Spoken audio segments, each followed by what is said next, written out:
Hello friends इस topic में हम आपको बताएंगे पीटी एक्ट सेक्शन 54। सीधा सीधा मैं आपको बताऊं कि भाई आपको रजिस्ट्री यानी कि केवाला आप कह सकते हो, बैनामा आप कह सकते हो, सेल डीड कह सकते हो, उसी से आपको पूर्ण स्वामित्व मिल जाता है। ठीक है। अब देखिए मैं आपको एक चीज़ बता दूं, कई लोग ऐसा कहते होंगे कि सर हमारा दाखिल खारिज नहीं हुआ, अब क्या होगा, हमारा जो है जमाबंदी में नाम नहीं, हमारा जो है रसीद नहीं नाम में कट रही है, ठीक है, सर्वे नहीं हुआ नाम में, ठीक है, केवल रजिस्ट्री है। ठीक है।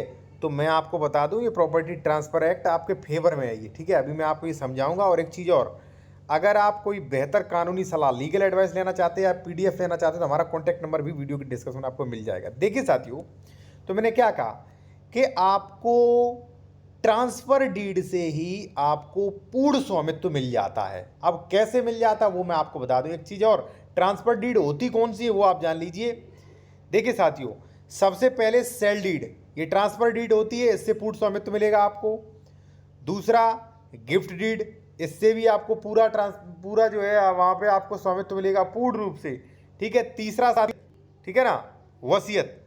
तो देखिए वसीयत जो है वो ट्रांसफर तब होता है जब एक्सपायर हो जाता है वसीयत करने वाला, तब तो वसीयत थोड़ा हटके है। ठीक है ना, तो आपको टेंशन लेने की जरूरत नहीं है। ठीक है। चलिए मैं आपको अब थोड़ा समझा दूं ये कानून क्या कह रहा है। ठीक है ना, देखिए विक्रय की परिभाषा करते हुए धारा 54 कहती है कि विक्रय ऐसी कीमत के बदले स्वामित्व का अंतरण है। स्वामित्व का अंतरण साथियों क्या, अंतरण माने होता है ट्रांसफर।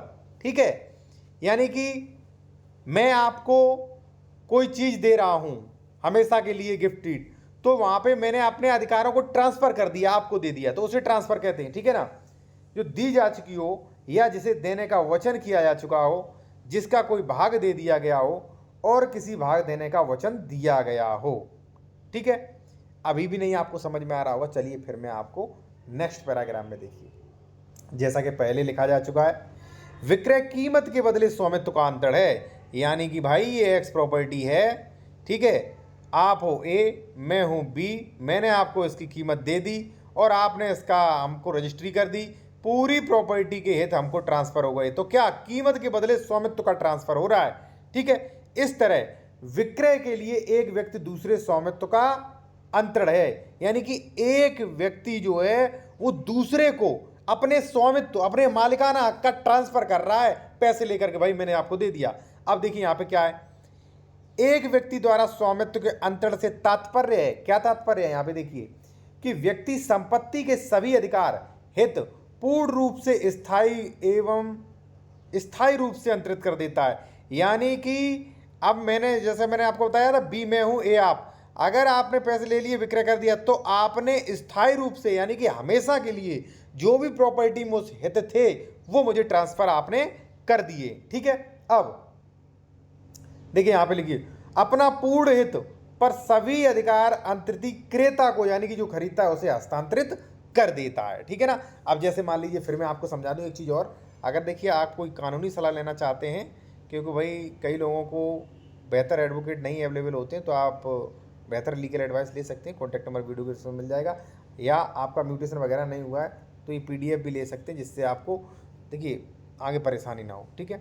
अब देखिए हो क्या रहा है वो मैं आपको बता दूँ।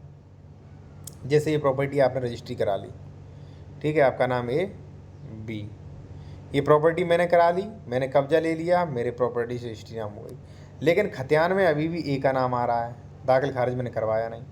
तो डरने की वाली बात नहीं है यहाँ पे। ठीक है। क्यों, क्योंकि आपने तो सारा जो है ट्रांसफ़र कर दिया, आपने सब कुछ ट्रांसफ़र कर दिया, आपका कुछ नहीं रह गया अब इसमें।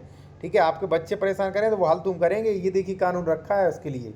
ठीक है ना, ये कानून काम करेगा अदालत में। ठीक है ना, पहली चीज़।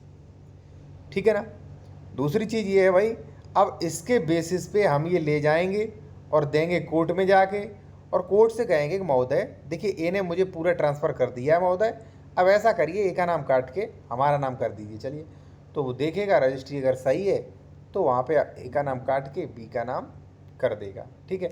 और जैसा कि मैं आपको बता दूँ, आप कहोगे तो दाखिल खारिज का फालतू में करवाते हैं, ये तो आप बेवकूफ़ बना रहे हो, ठीक है, फालतू की वीडियो है।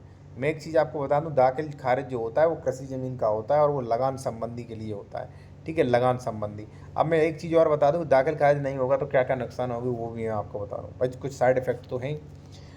देखिए, ट्रांसफ़र तो रजिस्ट्री से पूरी प्रॉपर्टी हो गई, लेकिन ये हो जाएगा कि जैसे मान लीजिए आपका मेड़बंदी संबंधी है, जब आप केस करोगे मेड़बंदी के लिए तो कर नहीं पाओगे, क्योंकि खतौनी चाहिए उसके लिए, ठीक है। संशोधन का केस है, या गाटा बंटवारा का केस है, ठीक है, या धारा 134 वगैरह बेदखली का केस है, तो ये केस आप नहीं कर पाओगे, ठीक है। तो इन केसों में दिक्कत होगी, ठीक है ना। और भाई रजिस्ट्री आपकी सही है तो दाखिल खारिज हो जाएगा, कितना भी पुराना हो। इसके लिए मैंने एक आदेश अभी दिया था, डॉक्टर MC माथुर बनाम तारिक अतर अहमद, ठीक है, उसका भी मैंने आदेश दिया था। आप वीडियो में, प्रीवियस वीडियो में देख सकते हैं जाके, ठीक है। और कोई भी लीगल एडवाइस लेना तो कॉन्टैक्ट नंबर वीडियो के डिस्क्रिप्शन में आपको मिल जाएगा, ठीक है। व्हाट्सएप पे जब आप मैसेज करेंगे, फीस बता दी जाएगी, फीस पे करने के बाद आप बात कर सकते हो, ठीक है साथियों।